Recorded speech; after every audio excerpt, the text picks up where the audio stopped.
if you can find a way to really make yourself a priority, no longer your career, no longer making these people happy or being afraid to disappoint them or feeling like you need to please them to make sure that you fit in or they like you. But if you can really prioritize what is important to you at this stage in your life, I think that's where a lot of stability, where you, I, all of us can create a lot of stability, a lot of contentment, meaning like feeling content, satisfied, right? Satisfaction in your life is if you can make you number one. And if you're a mom, you might be saying, well, I'm not number one. I have children. They're my number one, my family. Yes and no. I'm okay with not everyone is going to agree with this statement. Here's what I found.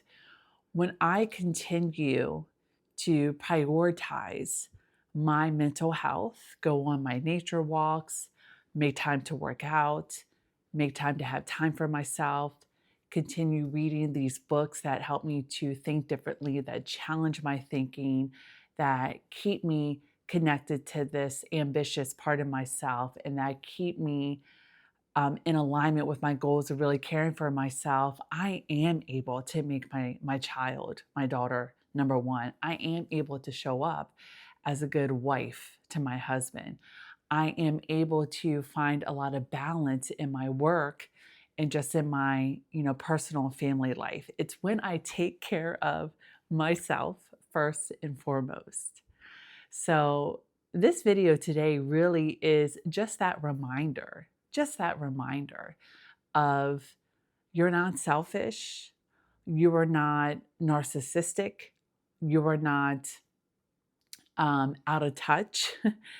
If you really feel that pull and that call, and also when you feel um, really good taking care of yourself. And I want to say this, most women don't feel really good taking care of themselves, especially moms, because they feel guilty, because they feel like I have these kids that need me, I have my family that needs me. Well, you're able to show up better for them if you can really make yourself number one. And I'm not saying number one all day, every day, you focus on you. No, you find those pockets of time to where you can really take care of your needs, right? And nurture yourself and be that mother to yourself. So, for an example, that time of day for me is early in the morning. Early in the morning.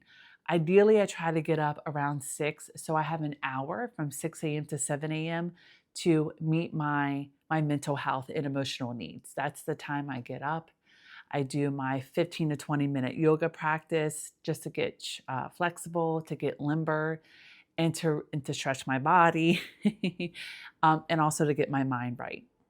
And if I still have time, and I also like to journal to help really just get me focused for the day, right? To really help me like really get focused for the day, not get pulled or distracted from all this, stimuli coming at me, right? Or the news, this thing that this person said, or this thing that just happened to pop up on my feed, even though I have like notifications off or I have blockers, still something finds its way to me that like helps me like feel like doom and gloom. Like it is finding these pockets of time to really take care of yourself. So for me, and I'm sharing with you what I do because maybe this can like help you map out your days better to take care of yourself so that you can then show up better for everyone else who needs you. So for me, it's that 6 a.m. to 7 a.m. morning yoga, journaling. If I can get a workout or if I can get a walk in, like a 10-minute walk around the block, I'll try and do that. My husband's still home. Also, it's in the evening.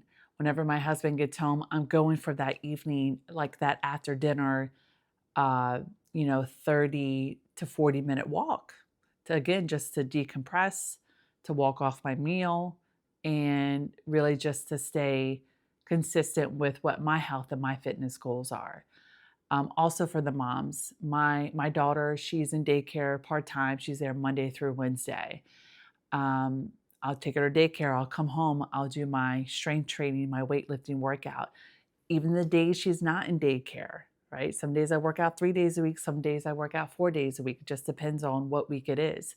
I won't make an excuse not to do my workout because I do it in my home, which I do have the luxury of doing that. I have weights in my home.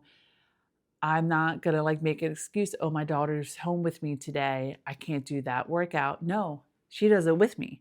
She may not actually do the workout with me. She's playing in the playroom while I'm doing my workout.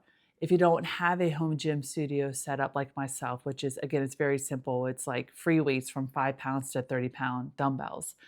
I also have just a body weight workout that I do for also when I'm traveling. I just get these fundamental, to me, what are fundamental, basic, um, prioritizing my well being. So that's my health, that's my fitness, that's my mental and emotional health, my nutrition. I won't go into nutrition today. If you want to hear a video on that, what I'm doing to really manage my weight well, to lose that last, 15 pounds and to really feel good and strong and like my best self in my 40s, I can share that with you. If you want me to do a video on that, let me know in the comments below. I'm happy to do that. I want to make sure there's interest for it. But this is like, I really feel like this can be simple, very basic, and it's just like the fundamental for a good life. Learning how to show up for you, how you want the world to show up for you, but the world's not. Like, you gotta create your life, right? This fulfilling life, a lot of like taking care of yourself. That is your job and your responsibility, and you got to take accountability for that. This doesn't have to be super expensive. This doesn't have to be super fancy. This doesn't have to be complicated, because when things feel complicated, overwhelming, expensive, fancy, we don't do them because there's just too many barriers there, and too much resistance. So if you can keep things very simple, maybe you're waking up a little earlier, you have a simple morning routine to get you in the right state. In the evening, you have a simple evening routine.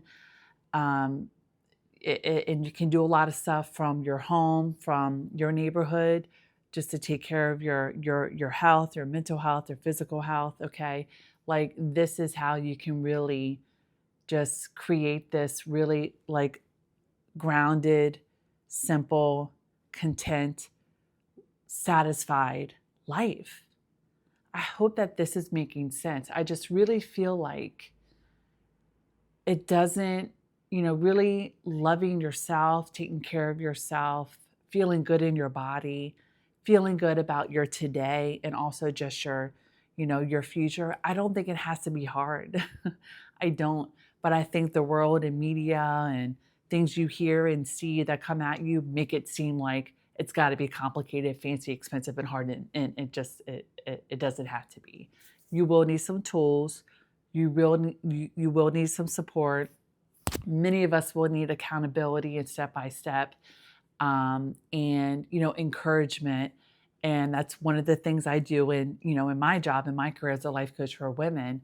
But it's like, once you learn these steps, then you can just like take it and keep going forward with it. This is something like becoming the best version of yourself, creating this fulfilling life on your terms, having these healthy boundaries, these healthy habits, learning how to do this inner work, how to reparent yourself, and really just design this life that's in alignment with your goals and your values. This is, you got to put some upfront effort into it, a little bit of investment upfront as well. And then once you learn those like habitual behaviors and just that foundation and fundamental and just those next steps, and you have assistance with it in the beginning, right, to help you create that new identity of, okay, I had this new identity of I respect myself, I love myself, I prioritize myself, and I know that by doing all these things, I'm better for everyone else. Like, once you create that identity, then you can just keep going with it, right? And you just might need help in the beginning. So anyway, my love, this is landing. if this is like speaking to you, hitting your heart, hitting some bells, some light bulbs are going off, and you want to get started with this because you're not quite sure how, or maybe you have before, but it's been hard for you to like be consistent or stay the course. Or you seem to like get knocked back and it's hard for you to get up. Like, this is the work I do as a life and confidence coach for women. If you're interested in learning more about me, the work I do, how I could help you, I strongly encourage you to visit my website. It's below in the description. It's just my name, nikkimcmillan.com. Learn a little bit more about my background, the women I've helped, and how I could help you. There's links all throughout my website. Booking a free 30-minute clarity call with me. We can have a conversation, talk more about you, your situation, where you're at, what you want to do, what's no longer working, and how you really want to start feeling and how you want to start showing up for yourself. We can talk about what that looks like and see if this is something that you're really ready to lean into and step into. And I would love to help you if you are ready. Okay. All right. I hope this was helpful today. I'm coming at you in these very casual videos lately because they just feel more, authentic and practical for me to do with the life that I have now as a mom, and with the toddler, and it just feels good. So I hope you like these casual YouTube videos and me speaking to you, because I think I want to do more of these. Anyway, rambling. Reach out to me if you would like to. And if this video was helpful, please give it a thumbs up. Definitely subscribe if you want to get a notification of, whenever I publish a new video each week. Okay, thank you so much for listening. And I'll see you in another video very, very soon. Bye for now.